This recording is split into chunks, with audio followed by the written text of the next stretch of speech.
ձեր ժամանակ զինվորականները էլ եմ ասում, ես հիմա ինքս զինվորական եմ ու չեմ էլի ընտրում կոնկրետ մեր երկրի ճիշտ է։ Ես ասեմ, այն ժամանակ ենթադրում եմ, որ պատճառը ինչն է։ Առաջինը զուտ պետությունը իր վերաբերմունքի առումով քարոզչական բան միշտ ընդգծել է բանակի դերակատարությունը, միշտ ա եղել։ Երկրորդը, նայեք, միշտ հետևում էի, աշխատավարձերը բավական հաճախակի բարձրացնում էինք, միշտ հետևում էի, որ զինվորականի աշխատավարձը անպայման ոստիկանից, ուժային կառույցներում առնվազն 25% ավել լինի։ Համարել ենք, որ անվտանգությունը ապահովելու համար բանակը համար մեկ ֆունկցիան ունի եւ մենք ամեն ինչ արել ենք, որ այդպես է։ Բայց այսօր համար մեկը օրինակ Հայաստանի Հանրապետությունում իրանք նախընտրում են միլիցիայի կարգավիճակում լինի, բայց մեր սահման բոլոր սահմանները սկսում է, բայց մեր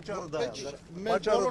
դա է, դրա պատճառով վերաբերմունքն է փոխվում, որովհետեւ մարդիկ նայում են, ասում են պետության համար բանակը առաջնահերթություն չի։ Հակառակ դեպքում բարեկը ավելի շատ աշխատավարձ չի ստանա, քան բանակը։ Որովհետեւ պետության լծակը ցույց տալու իր գերակայությունները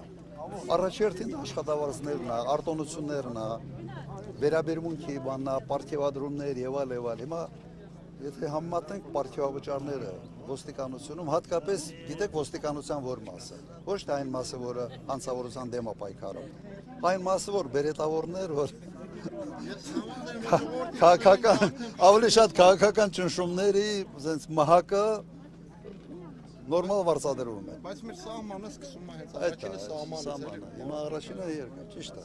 Լրիվ ընդունում են փոխելու են։ Եթե մեր սահմանները օրինակ թույլ լինի, ասենք ինչքան էլ ուզում եմ հիմա մենք ասենք մենք այստեղ ինչքան ամուր լինենք, բայց եթե մեր սահմանները թույլը չենք կարող, էլի մենք այստեղ ապահով զգանք մեզ։ Այդտենց նույն մտածելակերպը մենք ենք միշտ ունեցել, որ սահմանը եթե թույլ է, խնդիր ունես։ Հիմա էլ է թույլ լինես, չի որ ասում են խաղաղություն ո՞նց կարող ասենք կոնկրետ հիմա ասում է 300,000 օրինակ ադրբեջանցի պիտի գա Հայաստան մնա, ասենք իմ եղբորը սպանել է կամ ինչ որ մեկի, ո՞նց կարող ադրբեջանցու հետ խաղաղություն լինի։ Նայեք, նաև մի օրինակ էլ բերեմ, օրինակ ռազմական ինստիտուտը այն տարիներին, երբ վերաբերմունքը բանակի նկատմամբ լրիվ ուրիշ էր, մոտարապես մի տեղի վրա 7-ից 8 դիմում էր։ 7-ից ու 7-8 մինչև 10 ոքի նայած ֆակուլտետին դիմում էր։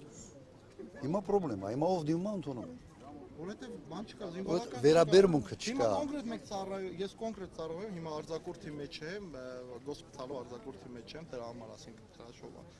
Հիմա ես էլ ուզում եմ դուրս գամ, զուտ պայմանագրային դուրս գամ, որ գնամ քաղաք եմ, որ միլիցիայությունում մտնեմ, ավելի լավ է, համաշխատավարձն է բարձրացել, հիմա ատեստավորումը մտցրել են, ատեստավորումը հիմա կա մարդ են, որ 150 կիլո ինքը չի կարող 2 ժիմ անի, բայց ինքը մարտական դիրքեր, ասենք իր մեքենան այնքան շատ լավ է շահագործում մարտական դիրքերում, որ ասենք այն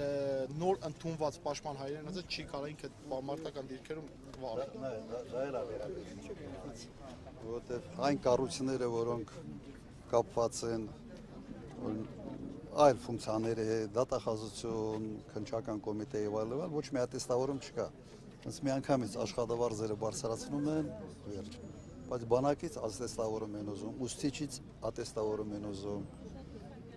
Այդ լրիվ ընդունել է փոխելու են։ Իհարկե, ամբողջությամբ դա պիտի վերանայվի։ Հարց ընդհանուրից ու всё, ասենք հիմա այս վերևի գյուղում էլ այգուտում, մեկ էլ ներքև գյուղը Աղավնավանքում գազը կա, գազը, բնական գազը կա։ Հիմա ասենք ստե 3-4 գյուղ կա, որ այդ գազը չկա, ասենք ընդհանրապես չկա։ Հիմա այդ գազի հարցը ու հիմա անտառները մտցրել են էկոպարեկներ, չեն թողում մարդիկ փետ բերեն, բայց հիմա ժողովուրդ ինչով ապրեն։ Այդ հարցը 20 տարի առաջ ենք կստում, պարոն Քոչարյան։ Բայց այս գյուղերը հենց այն ժամանակ են գազը ստացել։ Խիչ ստացա, մի հատ ինձ հիշեցրեք։ Հոսք կա, բայց այդ հոսքը այս 30 տարեկան է, 30 տարի ոնց կա ճանապարհը լինի։ Հա, զուտ Ընդամենը երևի մի կիլոմետր կամ կիլոմետր ու կես այդ հոսքի պատճառով, ասենք, ստե բնական գազ չեն բերել։ Որովհետև այս ամբողջ զորակը գազոֆիկացրել են, ես չէի հիշում, հիմա հիշեցրել եմ։ Դե ժամանակ շատ լավ էլ է, պարոն Քոչարյան, ես չի եղել, որ պետք է չէ թողու որ բերում ատիկ վառել, գազը չկա։ Հիմա սա ժողովրդին է, որ այնպես է դարը, այնպես չէ էլի քաղաքականություն ցենք խոսում, բայց այսօր մենք ձեր մեջքին ցած ավելի լավ ցած կարող ենք հենվեր, անգամ պարոն Փաշինյանը էլի մի չենք էլ ուզում շատ բաներ խոսան կամերաները սա կալմա ձայնագրումա 3 հատ ընտրություն էլ է ես այնպես չելի իմ ապացույցներն ունեմ ես 3 անգամ եմ ձեզ մտրել ու հիմա կուզեմ որ դուք լինեք Գալսում, ուրեմն 4-րդ անգամ